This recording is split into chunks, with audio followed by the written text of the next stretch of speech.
This video is sponsored by all of the idiots that went to go see The Marvels.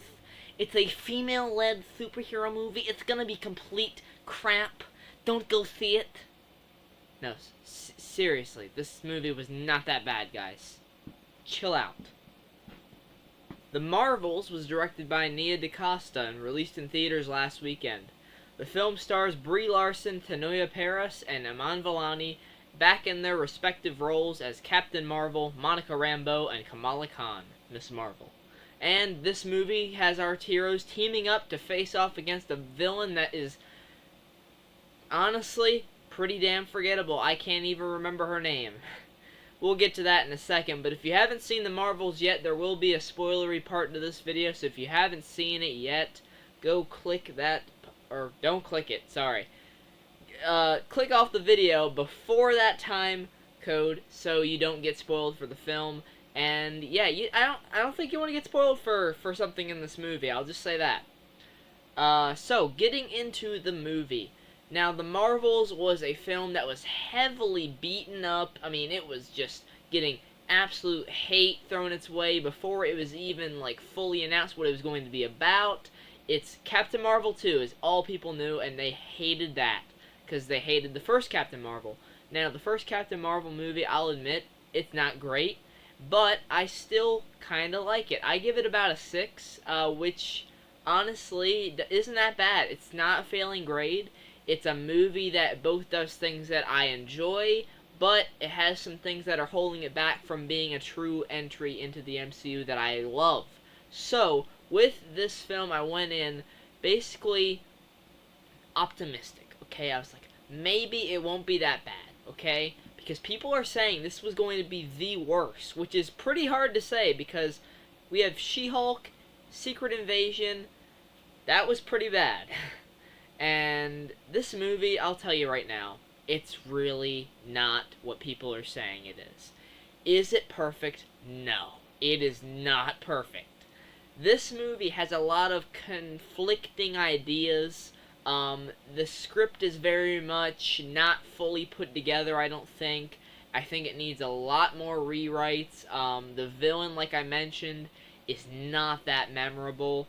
And I think a lot of the problem with this movie's advertising is that they focus a lot on the power switching.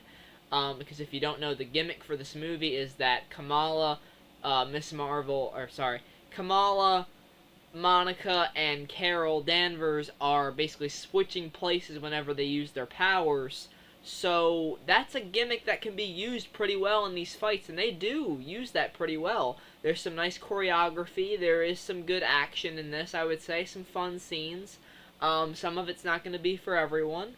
And I honestly thoroughly enjoyed those bits of the film. Now, where the movie takes it down a bit is with this story. So, like I said, with the advertising, they focused a lot more on the gimmick of their power switching and the team-up of these three heroes more than they did advancing and telling us what the story was going to be. So, I went in not knowing a ton about what this story is. You know, we know from the trailer, there's this villain that knows Captain Marvel, she calls her the Annihilator, and we find out that Captain Marvel pretty much wiped out the power source, gave all of these people on this planet, Hala from the last film, basically a life not worth living. There's no water, there's no sunlight, it's just not a good place to live.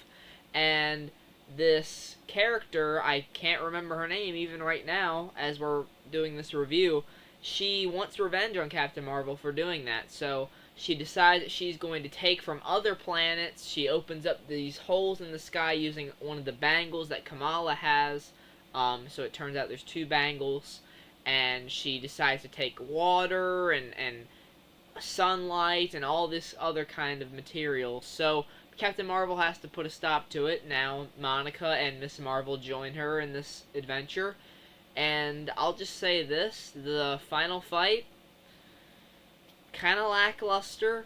Honestly, the first like 40 minutes of the film, I really like. Like, you get to see Kamala's family join in on the action. Of course, Samuel L. Jackson is in there doing his thing. You get the banter between these three characters as they're just getting to know each other. Kamala is fangirling. Monica has a conflicted past with Carol, as you know, we find out later in the film more about that. Carol is, you know, still with Goose. She got some nice Goose stuff in there. Especially in this movie, there is a lot of great stuff if you're a lover of cats, which I'm allergic to cats, but I still have two. I can get close to them as long as I don't rub my hands and my face all over them. Yeah, I still really found that stuff really enjoyable. It gets a little bit goofy at times in this movie. Like I said, after that 40-minute mark where they go to a planet, I'll get more into that in the spoiler section. Other than that, we get some nice emotion in there at points. I didn't feel all of it, because I'll admit, I have not seen WandaVision in about a year, and Miss Marvel I also haven't seen since it came out, because I liked it fine, but it wasn't something I found myself wanting to revisit for this film. And WandaVision is really good. I honestly did like that one. I just didn't have time to get around to it. So you kind of have to have that knowledge on the back, you know, in the back of your mind going into this film, or you're not going to understand certain things, or certain emotions aren't going to hit you. I mean, this is clearly a movie where you're going to have to watch the other Disney Plus series, and I'm not sure if I like that the MCU is going that route where they're purposefully making these Disney Plus series so impactful with the bigger plot of these films that if you haven't seen the shows, you're not going to have a damn clue what's going on. You might have liked the first Captain Marvel, but guess what? If you didn't like or have Disney Plus and didn't see Miss Marvel or WandaVision, you're not going to understand what's happening here. Even some parts of Secret Invasion, you know, there's a little bit in here where you're like, huh, what's the deal here? You know, you're not going to understand all that. Also, I think the Marvels is supposed to take, yeah, the Marvels takes place after Secret Invasion, right? Because where was Fury's wife, or what, his Skrull girlfriend? I don't know, I'm not gonna give a spoiler warning for Secret Invasion, it's a bad show. Anyway, that's off topic. I need to get into the spoiler section here so I can get more in depth on what's happening here and some of the issues the film has. But I overall give Captain Marvel to the Marvels a 6. Same score as the original. I actually do prefer this one to the original because you have those two extra characters in there. Iman Vellani is working her magic as Miss Marvel. She's definitely one of the best MCU castings in a long time. You have Monica Rambeau getting some great development. Hinoya Paris does some great emotion bits in here. She was great, very well developed in this movie. Because I liked her fine in WandaVision, but this movie actually gave me a reason where, like, huh, I actually really do care about her a little bit. I'm starting to care. But with Carol, Captain Marvel, I really wish they gave her more to do in this movie, but there is just nothing added to her character similar to the last one. You're just kind of reiterating, oh, I was lied to during my past and everything. I just couldn't get into that. But that's going to be it for this part of the video. I'll see you guys for the spoilers. Entering spoilers, I'm going to try and keep this a little bit quicker than normal. So, the water planet that we go to in the second act completely makes me cringe. It is not awful. It doesn't take up, thankfully, a load of time. It's maybe about 5 minutes we're here in this section of this world. But man, we get to a planet. It's almost entirely water, so they figure the villain is going to go there next. They try and go there and convince Prince Yan, who is actually married to Captain Marvel. Because Captain Marvel gets there and she's like, I'm a princess here. It's like, okay, weird. But the weirdness doesn't stop because it turns out on this planet, everyone talks through singing. But they come there to warn him and try and get his army to help fight the villain. And we spend about 2 or 3 minutes with this guy. We don't get a ton of development with him.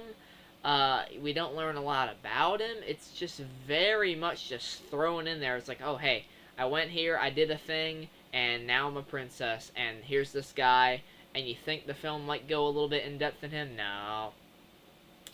Nah, we gotta spend time on that singing. The villain shows up, they save who they can, and then they all go to the final fight where they do defeat the villain, and then there's a moment where she's like, you know, I thought that you were going to be a better hero and that you weren't going to leave all these people to die. And then Captain Marvel's like, you know what? I will help these people if you just stop fighting us like this. And then the villain's like, no, I don't want you to do... I don't trust you. So she decides to take it upon herself to take the bangles and open a hole within their universes. So there's literally a multiverse connection in this, so we gotta have multiverse stuff.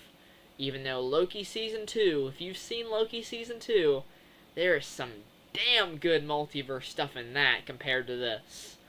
But we got a huge hole in the multiverse, and Monica decides that she needs Kamala and Captain Marvel to power her up in order to close the hole within the multiverse, but Monica ends up staying on the other side in that other universe, and that is where we get a really, really great after-credit scene. Monica meets a alternate version of Captain Marvel, which is played by, I'm sorry if I'm blanking on the name, her mom. It was her mom in the first movie. So it's Maria Rambeau is Captain Marvel in this universe, similar to how she was in Multiverse of Madness. Obviously, this is a different version. But she's like freaking out. She's like, Mom, I missed you and everything. And then she's like, Mom. And then you realize it's like, oh, we are in... Wow, okay. So she's Captain Marvel. And then you get to see that she's in this, like, infirmary. And then Beast is in this movie. Beast is in this film. The X-Men have entered the Marvel Cinematic Universe. You see the X logo door and everything. That was, man, that was peak. That was peak excitement for me. I was like, yes, that looks awesome. Beast looks really great. I was so concerned that we were going to get more sloppy visual effects like we've been getting with some previous MCU projects this year, but Beast looked damn good. I'll tell you that much. And before that, even, we get a really great scene where after, you know, the aftermath of this final fight, we get to see Kamala return home, and then you get to see a familiar face. Kate Bishop shows up, Haley Steinfeld, and Kamala recruits her for a Young Avengers team, I assume. So that's gonna be fun. You know, they mention even including Ant-Man's daughter. That can be interesting. So yeah, I'm really looking forward to those two in particular, Kate Bishop and Kamala Khan, because those are two characters that I really, really enjoy. They're both very fun, very light-hearted characters, very comedic. So I'm definitely looking forward to that potential there. But yeah, as this film goes, it's not awful. It's fine. There's barely enough in it where I end up liking it, and yeah, that's kind of the same deal with Five Nights at Freddy's. It has things that I feel like could have been developed a lot more, in particular Captain Marvel's character. This is a sequel to her movie, but I feel like we get to know Kamala and Monica a lot more than we do her in this film. And yeah, I get it that Monica and Kamala are newer heroes, and we gotta give them their time, but Captain Marvel isn't too well developed even in her own film. We're just kind of seeing how she was lied to about her past, and that's it. We don't learn a ton about her, and in this movie, I honestly can't tell you one thing about her besides that she's a princess on this one planet. That's it. So, it's not bad. It's not awful like people are saying. It's not one of the worst MCU things ever created. Iman Vellani was definitely the highlight, but Tanoia Paris as Monica is growing on me. So yeah, that's my review for the Marvels. I hope you guys enjoyed. Let me know down in the comments below what you thought of the film. And yeah, that's going to be it for this one. And I'll see you guys later. Goodbye.